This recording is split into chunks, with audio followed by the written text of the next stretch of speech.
Deus, vamos pegar nossas Bíblias neste momento. Quero convidar os irmãos a abrir a Escritura no Evangelho de Mateus, no capítulo 5.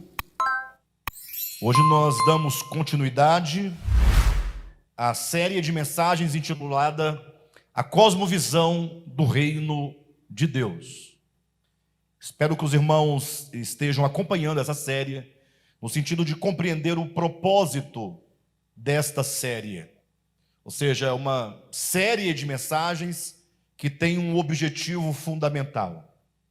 Ou seja, nós entendemos que toda a questão do homem sobre a face da terra, no que tange a sua existência, ou melhor, no que diz respeito ao como o homem se põe no mundo, como o homem vive no mundo, em relação a Deus, em relação a si mesmo, em relação ao próprio mundo, em relação ao próximo, o modo como nós vivemos é um modo determinante a partir da cosmovisão que nos constitui. Nós temos falado aqui em mensagens anteriores, temos batido nessa tecla, repetido várias vezes, no sentido de demonstrar que o homem, por ser um ser do seu tempo, ele tem uma formação, essa formação que não começou com a nossa própria história, mas como nós sabemos que a nossa história, ela faz parte da história de outras pessoas, no caso dos nossos pais, dos nossos familiares, cujas vidas fazem parte da história de outras pessoas. Ou seja, aquilo que a Escritura diz acerca do presente século no qual nós vivemos, é a ideia de que o presente século no qual nós vivemos, ele tem um poder extraordinário de forjar percepções do mundo, percepções estas que não raras vezes são traduzidas por conceitos, por ideologias, por princípios, por doutrinas que regem a nossa vida e que nos levam como um princípio fundamental, como uma orientação fundamental, nos leva a viver, a proceder de acordo com essas convicções que estão forjadas no nosso coração.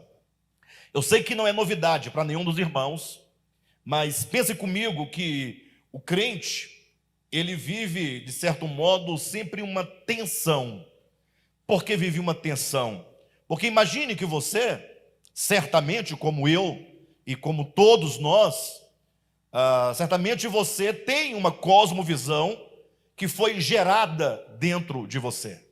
Ou seja, são percepções do mundo, é um modo de ver e de interpretar o mundo, e essa formação foi construída ao longo de toda a sua história. Quais foram os aparelhos usados para forjar em cada um de nós essas percepções que determinam o nosso viver? Ora, foi a nossa própria família, né? O meio no qual nós vivemos, foram as escolas, a política, a religião, especificamente as igrejas. Então, todos nós aqui temos modos de ver e de interpretar o mundo que nos leva a agir em consonância com aquilo que nós de fato acreditamos, com aquilo que nós de fato cremos verdadeiramente, porque são ideias que estão enraizadas dentro do nosso coração. Mas aí um dia você se converteu a Jesus Cristo. Você lembra que você recebeu a Cristo num dado tempo, numa dada igreja, num culto, numa reunião, e aí você adotou a Bíblia como regra de fé e passou a fazer parte dos crentes, num sentido geral da palavra, né? E aí, então você começou a ouvir muitas coisas e eventualmente você mesmo lendo a própria Escritura, logo você começa a perceber que há muitas coisas que a Bíblia ensina, no sentido de que está claramente dito e revelado que isto ou aquilo consiste na vontade de Deus, e você sabe, portanto, que fazer deste modo, proceder assim, viver deste modo, consiste na vontade de Deus, mas a tensão, ela nasce exatamente aqui, Você tem o conceito da verdade no seu entendimento, mas no viver prático, o que comanda mesmo é aquilo que, como eu disse agora há pouco, aquilo em que você de fato crer.